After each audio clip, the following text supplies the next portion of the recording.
morning. Did you sleep well? You were exhausted yesterday, right? As soon as your head hit the pillow, you were out like a light. Billy, where's Belle? I haven't seen her. Oh, I just took him back to your store. The other manager and Caesar decided that they're gonna move some of the equipment into your car and set up a mobile proxy workshop. You mean moving the HDD equipment out here? Right. The other manager said working in the city would make communication difficult. Plus, smart devices are few and far between in the Outer Ring, and long-range data transmission could slow us down. Oh, morning, Proxy. You're awake. Billy's right. You'll be more efficient working from here in the Outer Ring. Don't worry. We'll take care of the power and network connection. Even in the Outer Ring, you'll be, walking on thin ice.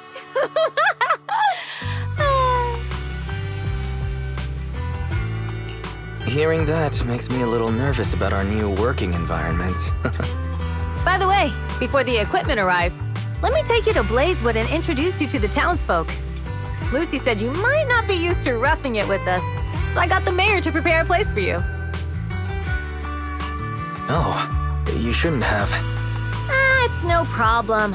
After we get back from town, go talk to Lucy and the others.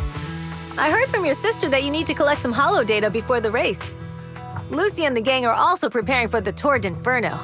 You should be able to help each other out.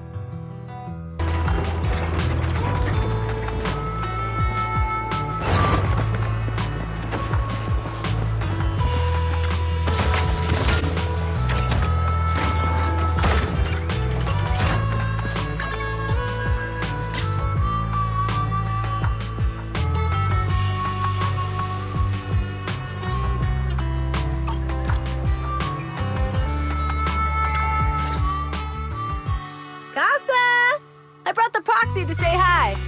Oh, Caesar. So this is the proxy from the city? Guess folks from New Eridu start working young, just like us.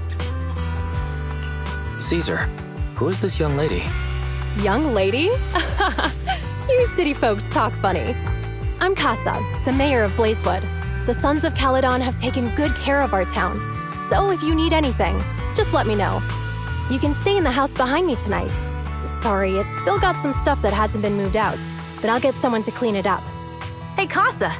I noticed a lot of people in town making these woven items. We don't have a choice. The pipeline to town still isn't fixed. Without a gas station, all we can do is make handicrafts to earn a living. Luckily, we got a big order recently, and with the Tour de Inferno coming up, the sunflints are selling like hotcakes. What's a sunflint?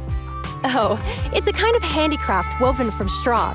During the Tour de Inferno, almost every house in the old oil field hangs them up.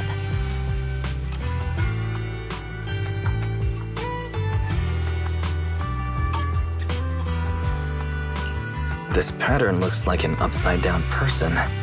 Wow, Proxy! You're pretty smart. The upside-down figure is the first Overlord of the Motor League. The elders in the Outer Ring also say this design is the face of the god of sun and fire, guiding the hero to ignite Cinder Lake and return safely from the hollow. Such a unique pattern must have a story behind it, right? Yup! Actually, this pattern represents the legend of the first Overlords Tour de Inferno. Though the old oil field can still produce oil, did you know the core oil field was swallowed up by a hollow decades ago? Wait, isn't oil susceptible to ether corruption? After the disaster, etheric matter seeped through the underground facilities and oil pumps, ruining the shallow oil reserves. But luckily, the collapse of the only deep drilling facility formed a unique natural gas vent. The burning gas kept the etheric matter from spreading further down. So the natural gas vent is Cinderglow Lake. The appearance of Cinder Lake saved everyone's livelihoods in the old oil field. But even with Cinder Lake, we can't rest easy. Natural gas and etheric matter burning together can easily turn into ether crystals building up around the lake. If left unchecked, more and more crystals will build up and eventually block the vent, extinguishing the lake. If that happens, the underground oil will be doomed. There was a time when Cinder Lake nearly went out. In order to save it, a young man and his friends risk their lives to enter the hollow and blast open an ether crystal using a special spark stone, just like the one in my hand.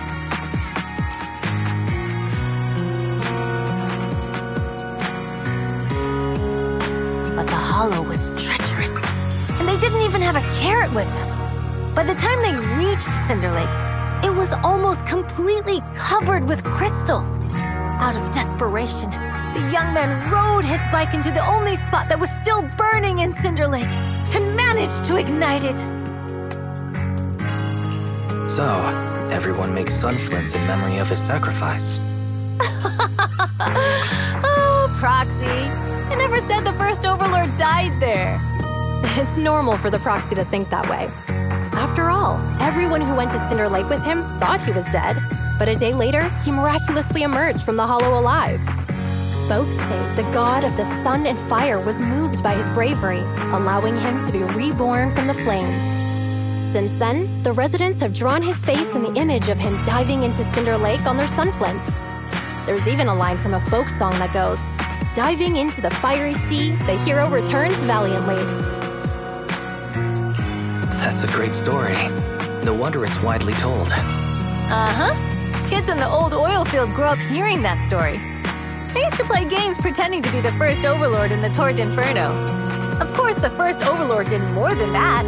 After he returned, he gathered all the biker gangs in the old oil field and formed the Motor League. He also made the rule that the Tour de Inferno would be held every few years to prevent a similar crisis at Cinder Lake. Yeah, that's why the Tour de Inferno continues to this day. It's still a feat only the strongest bikers can accomplish, but for us residents, it's become more of a festival.